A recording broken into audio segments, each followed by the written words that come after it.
C'est une bonne question. Le plus simple, allons dans l'un de ces magasins pour aller vérifier. Mais pour aller vérifier quoi? La vidéo précédente concernait les produits biologiques ultra transformés, qui sont des aliments qui, bien qu'ils soient certifiés bio, subissent de nombreux processus industriels qui modifient leur composition d'origine. En gros, c'est vendre une Ferrari avec un moteur Golf 7 GTI. C'est bien plus triste que ça, en fait. Les produits bio sont issus de la culture biologique, ce qui signifie qu'ils sont cultivés sans pesticides chimiques, cultivés sans herbicides, sans engrais synthétiques. Cependant, lorsqu'ils sont ultra transformés, ça implique qu'ils ont été soumis à des procédés industriels qui peuvent inclure l'ajout d'additifs, l'ajout de conservateurs, l'ajout d'épaississants, de sucre ajouté, l'ajout de graisses saturées, l'ajout de sel. Et je m'arrête là car je n'ai plus beaucoup de batterie. Ça fait beaucoup sur la liste en termes d'éléments ajoutés.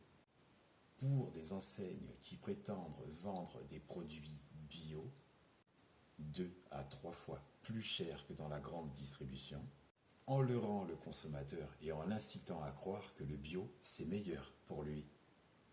Mais attends, le bio, c'est pas propre, c'est pas sain. Tu peux y trouver des produits comme des barres énergétiques, des sauces, des sandwichs, des plats cuisinés qui portent le label bio, mais qui contiennent des ingrédients ultra transformés. Parfois, ces produits peuvent sembler sains, à première vue, dès le premier regard, le premier coup d'œil.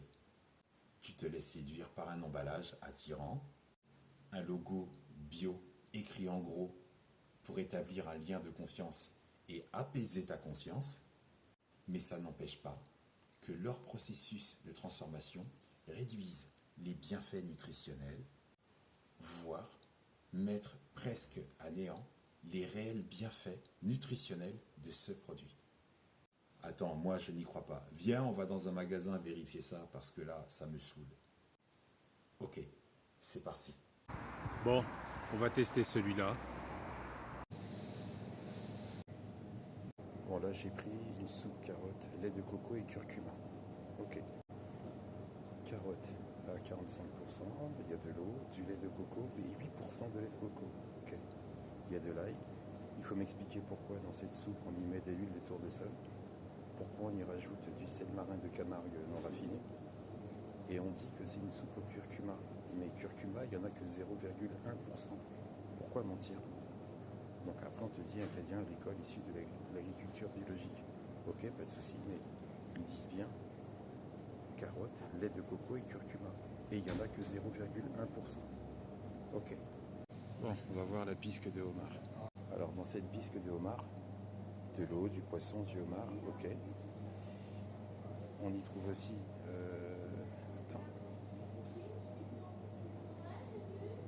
amidon de maïs. Il faut m'expliquer pourquoi. Pourquoi on y rajoute du beurre? Bon, ça c'est une question de choix et de goût. Du sel de Guérande jusque-là, ok. Le cognac, c'est sans doute pour l'arôme. Mais là, par contre, la farine de graines de bois, ce sont des épaississants, ça. Paprika, bon, bah, pour aromatiser. Qu'est-ce qu'on y a mis encore? 25% des ingrédients d'origine agricole sont tous issus de l'agriculture biologique. 25% seulement. Le reste, qu'en est-il? À part l'amidon de maïs, les épaississants, la crème qu'on a rajoutée, son origine, on la connaît pas.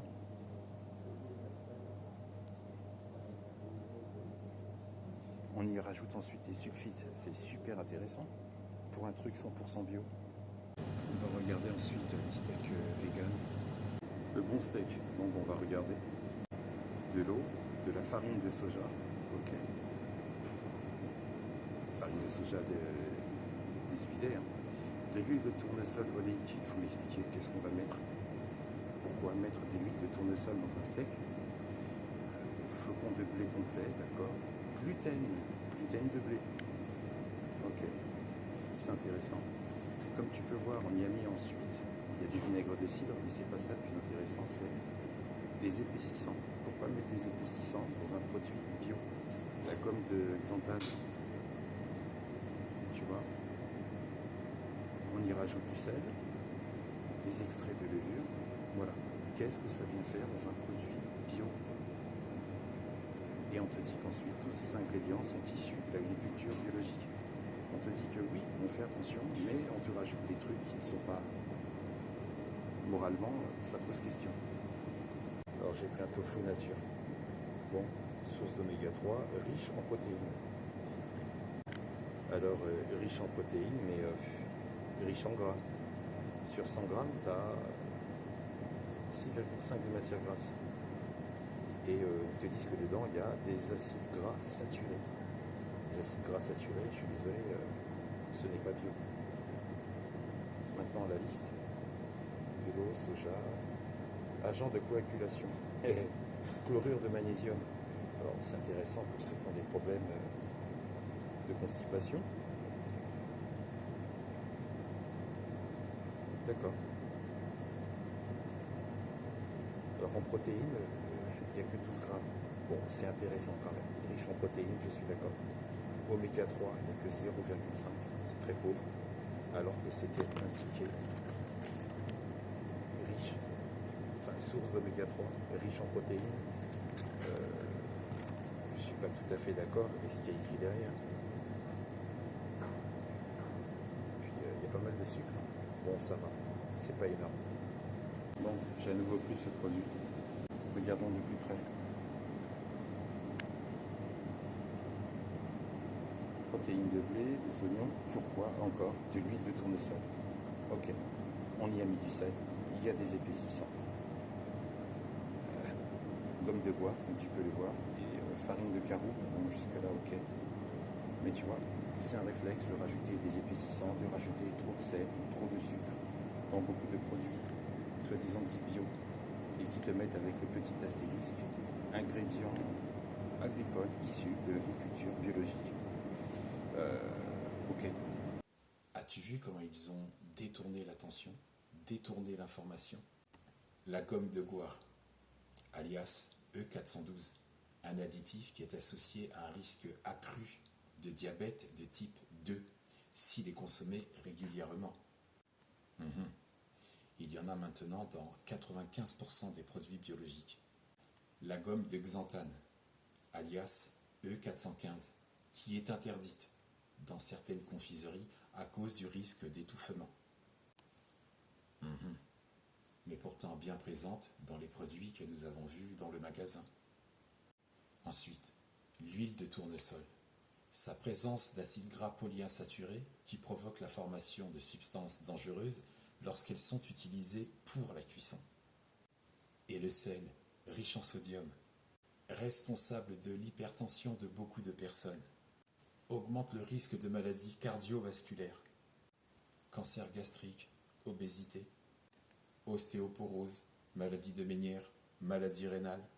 Ensuite, le sucre ajouté, qui augmente le risque de diabète, de carie, de fatigue chronique, de maladies cardiovasculaires, fermentation intestinale, cataracte. Si c'est bio et fiable, pourquoi rajouter des ingrédients qui nuisent à la santé? Je ne sais pas si tu as fait attention, mais pour le steak, il y avait un ajout de lait. Lait de quoi? Ce n'était pas précisé. Mais du lait dans un steak. C'est une association alimentaire qui développe une fermentation et une putréfaction dans ton corps, qui génère ensuite une émission de toxines, de gaz, ballonnement, troubles de l'estomac, troubles de l'intestin. Le bio n'est pas censé te faire du mal. Ils l'ont détourné de son principe de base et en ont fait une industrie qui rapporte. Ce n'est pas à l'enseigne qu'il faut se fier, mais plutôt du niveau d'ultra-transformation du produit que toi, tu as sélectionné. Prends soin de toi, vigilance au type d'ingrédients dans les produits et que la paix soit avec toi.